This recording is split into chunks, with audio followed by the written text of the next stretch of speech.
I'm so happy that finally I can do a video that's not about bodywork, or it's not at least only about bodywork, because the car is almost done. Yes, it's still not ready for paint, it's gonna be ready soon though, and mainly Carlos is working on it now because it requires very fine work, which I'm not so good at. So he's doing the final work, and in the meantime I can do some other things and help him just when he needs me for the bodywork. So the first thing I decided to do was to renew the wire harness. When I was taking it out, I noticed that there were some broken wires, and on some other ones there was broken insulation. So I had to inspect it very well and fix whatever was broken, change some connectors that were burned. That's the rear harness that goes to the rear lights, the tail lights and everything. So I'm gonna leave that for later. This harness here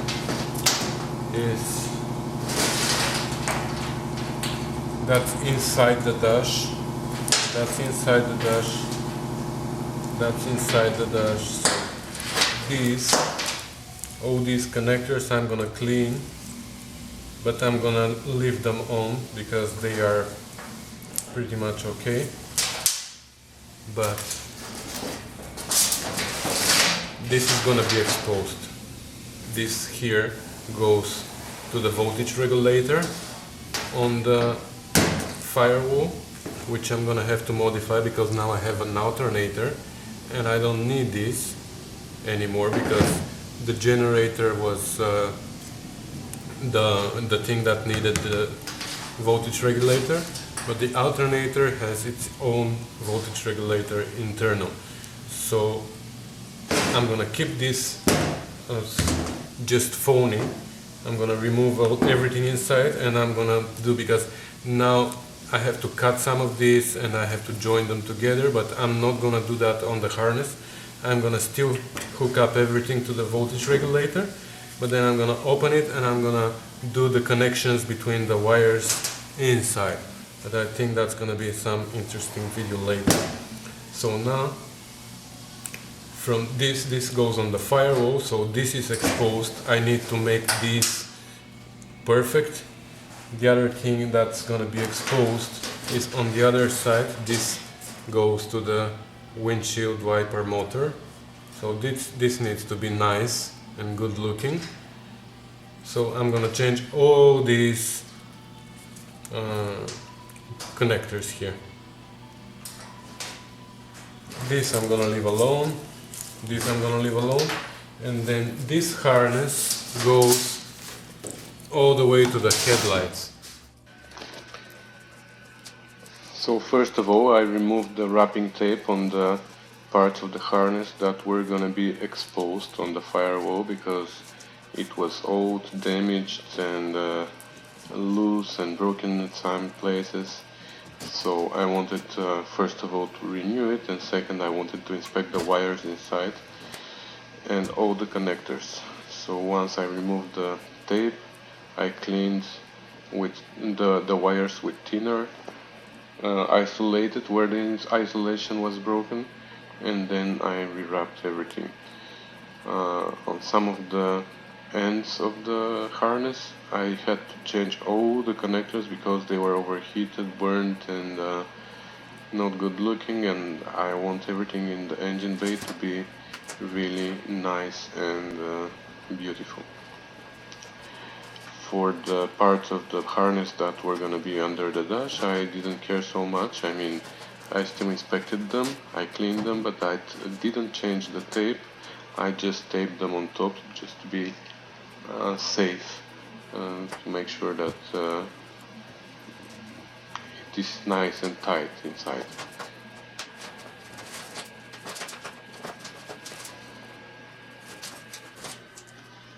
I found a couple of connections that were just hand twisted and isolated with electrical tape, which isn't good, of course. So I fixed those with butt connectors and shrink wrapped them.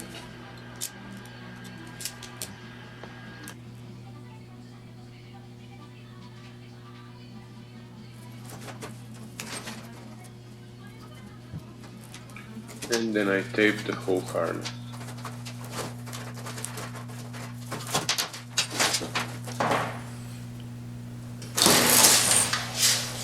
Alright, that's one complete harness. And now this is the rear harness. There are cut wires here.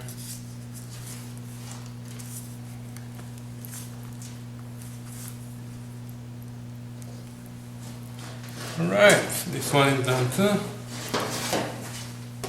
And ready to rock and roll. In the meantime, Carlos was doing the last touches, as I said, on the bodywork. A little here, a little there, a lot on the corners and on the edges of the doors and fenders. There were so many small places that were requiring more attention that I was really sick and tired of that, and I'm really thankful that Carlos was there to do that for me, because I would just leave it alone. I don't know.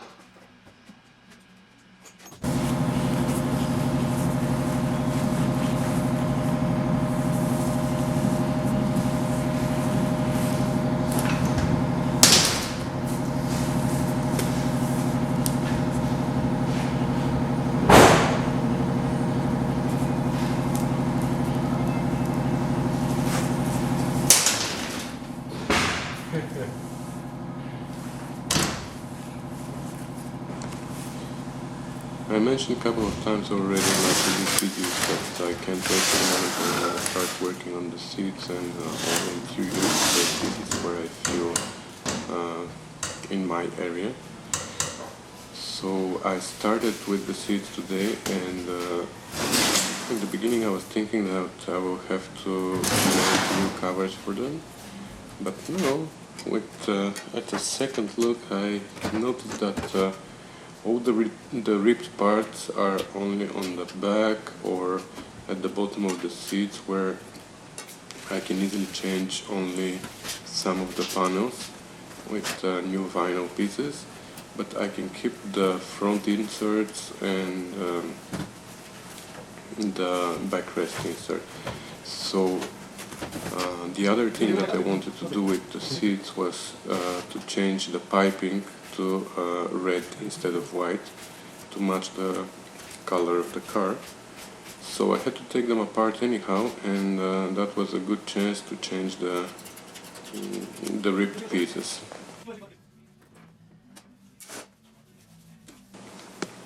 Also, if you remember, when I got the car, the whole interior was covered with shredded foam, and this is where it came from, the bottom of the seats. There was a big cavity in both of them, and the mice made a very comfortable home for themselves there. So I had to change the foam, or at least find a way to rebuild it, which of course I'm cheap, as you know. So I didn't buy a new one, I just filled the cavity with new foam, and you will see how.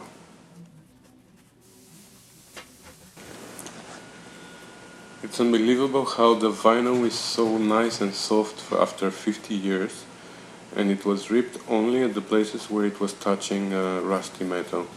Probably the rust ate it somehow. So, as you can see here, the top piece is completely salvageable, and only these pieces on the side I'm gonna have to change, which is absolutely okay with me. So after I removed all the covers, I left them alone for a while, and I started dealing with the rust on the frames.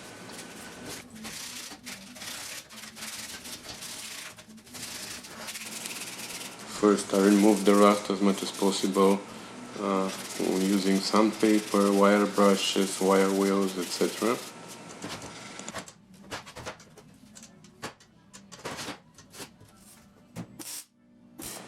Then I welded the two spots that were broken. It wasn't even worth putting my helmet on because there were just two spots. After that, with the help of the best man's perfume, as they say, the WD-40, I had to unseize the rails so they can start going back and forth again. They were so seized in the beginning that I had to use a hammer, but I managed to deal with that. For the easy accessible areas, I could use the wire wheel to physically remove the rust.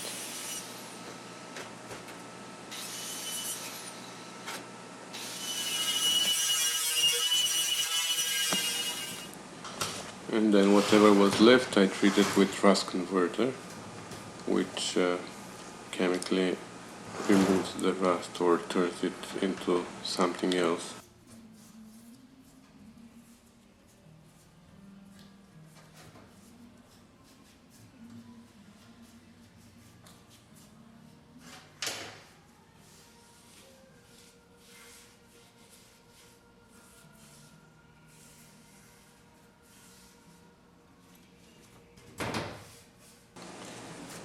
Usually the rust converter needs 15 minutes to half an hour to react with the rust before the metal is ready to be painted, and I use this time to rebuild the foam on one of the seats.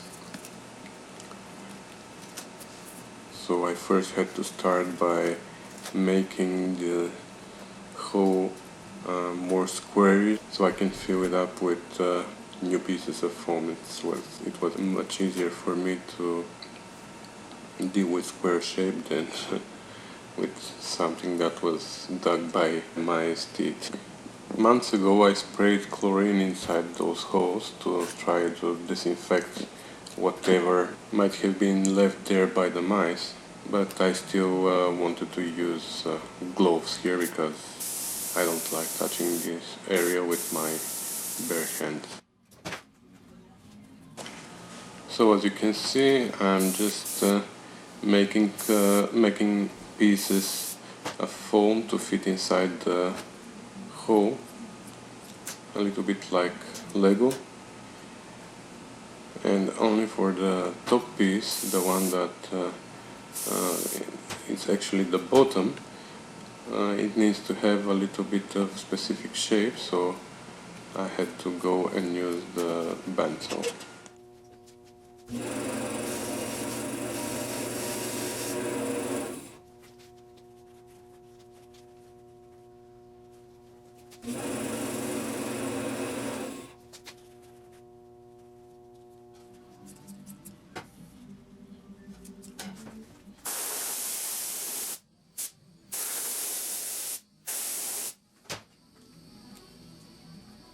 Final touches, and then I was ready to test the seat.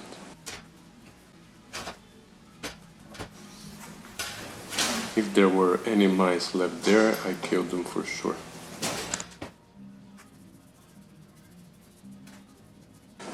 At that time the metal parts were ready for paint, so I painted them.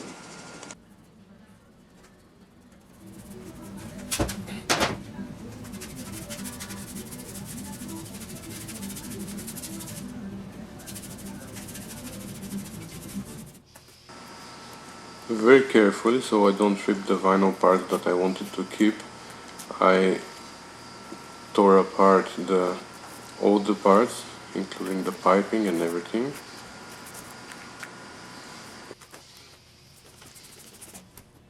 I cleaned them from the half-century-old dirt. I inspected them very carefully to see if there are any areas where there are any chances vinyl to get ripped soon. So if there was such area, I would change this panel too, but I really wanted to keep the original ones because they were very nice and soft, and they are original, so I was lucky that they were salvageable. For the red piping, I have only this piece of red vinyl that my boss gave me, and I wanted to keep one part of it for the to wrap the dash. So I cut it first, and then the rest of it I cut into small strips for the piping.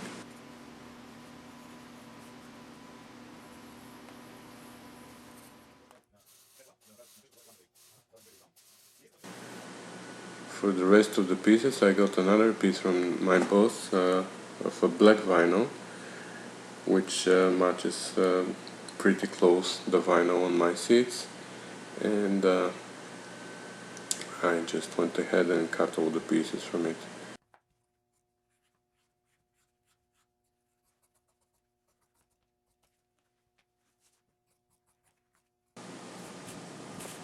And then I sat on the sewing machine and started sewing. Here I should say that I was in the sewing industry for 16 years, a big part of which I was actually hands-on in production. And that is why I was looking forward to this part of the restoration, because as I said before, I'm not a mechanic. Everything that I know about cars is just from fixing my own cars in the past. But sewing, here I can tell that I am good in that, and I have a lot of experience in.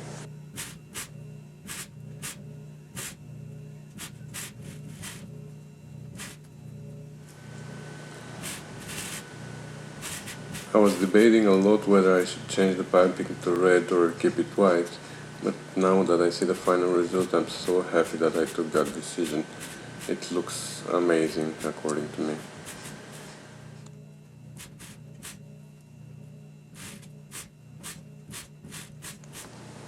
I'm even thinking to change the carpet to red, but I don't know yet. I'm gonna see what's gonna come to my mind by this time when I'm doing the carpet. But yeah, that's a good idea. I think red carpet, red dash, at least only where the gauges are, and red piping on the seats is gonna be a very nice accent.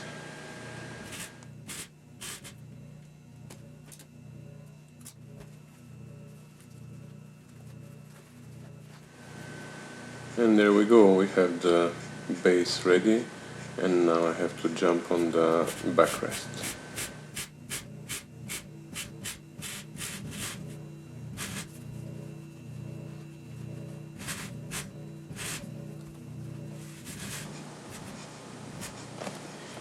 Anyways, unfortunately I couldn't finish the seats in this video. I was hoping that I was gonna show you a ready finished seat, at least one in the video, but Carlos needed my help, so I went to work again on the body, which I'm not showing you anymore.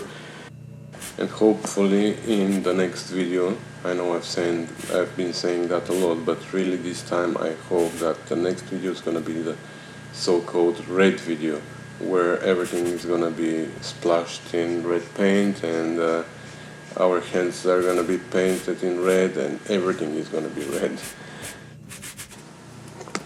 So thanks for watching, and I'll see you next time. Bye.